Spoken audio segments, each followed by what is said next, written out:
For some reason, I don't know why, but these cars are really heavily overlooked. One car I think really does need talking about more is the Mitsubishi FTO. The only way I can describe it is sort of like a smaller 3000 GT, but they're wicked little cars. They got these 2-litre V6 engines that sound great. I mean, they're not the fastest by any means. I mean, the 0 to 60 time on these are usually around 7.6 seconds, which obviously isn't that quick, but you know, it's a V6 and it's a Mitsubishi. I mean, in my opinion, this is probably one of the best looking cars to come out of the 90s. Especially the back. I mean, look at the rear of that car. It's so good. I mean, you can get a 1.8 4-cylinder, but come on, realistically, you want to get that 2-litre V6. I mean, it revs high. It sounds great.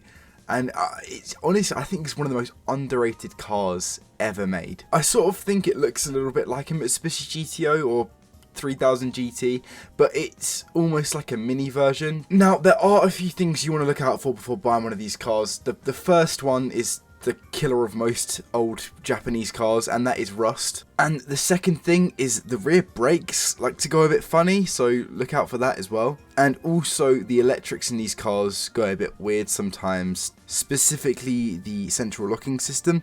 But if you can find one without these problems, you've got yourself a solid, in my opinion, extremely underrated JDM car. In my opinion, this next car is probably the best daily driver you can buy today for the current price it is and for the performance and reliability it offers. I don't understand why this car is not talked about more, because it's just that good. And I'm talking about the Lexus GS 450h, which is a bit of a mouthful, but it's a 3.5 litre V6 hybrid that takes you from 0 to 60 in around 5.9 seconds, and you can buy it for under $5,000. What more could you want? Now, like the FTO, it does have its downsides, and I mean, the first one is unfortunately the looks.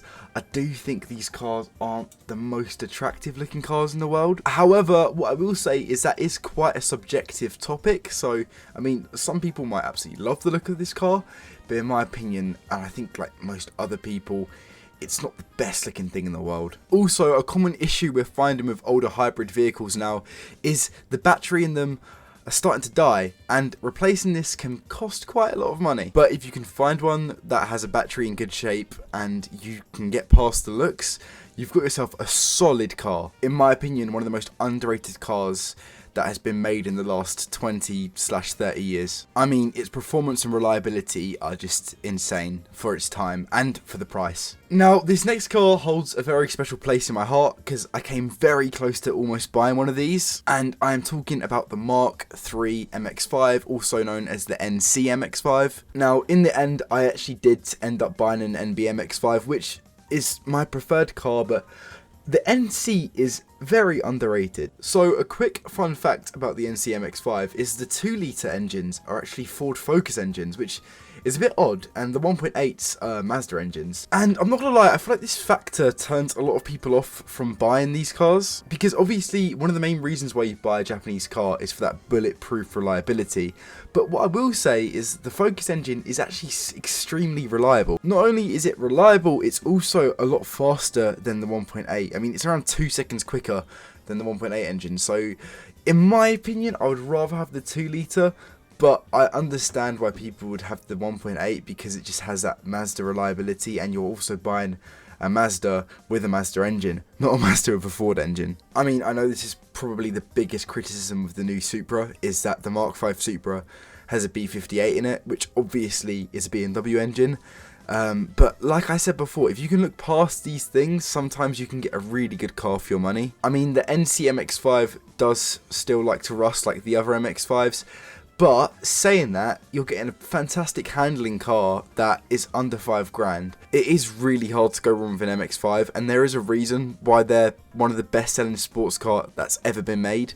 Now, I feel like I mention this car every video, and people get kind of angry at me for mentioning this because of its looks, but I mean, it's one of the best sports cars you can buy, in my opinion, and that is the Mark III MR2. And honestly, before everyone starts saying it's ugly, it's not fast in the comments, trust me, I got to drive one of these recently and it's so much fun. For some reason, cheap mid-engine cars are just the most fun cars on the planet, and of course that's completely subjective, but genuinely, you've got to just give one a go. I mean, it's got a 1.8 litre Toyota engine, which of course is going to be super reliable and bulletproof. I would say the biggest downside of this car though is it literally has no space at all. I mean, it's the least practical car in the world. Not only is it a mid-engine sports car that also is a convertible, it also hasn't got a boot. It has a frunk, but you're going to want to keep the spare tyre in there obviously, and even with the spare tyre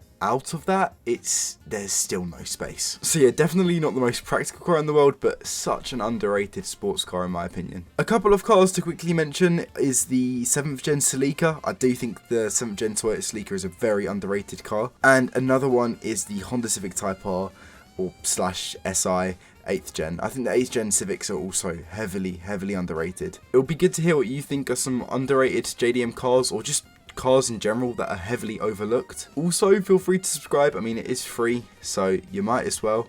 And I do really appreciate it. But yeah, I'll see you in the next one. Ciao for now.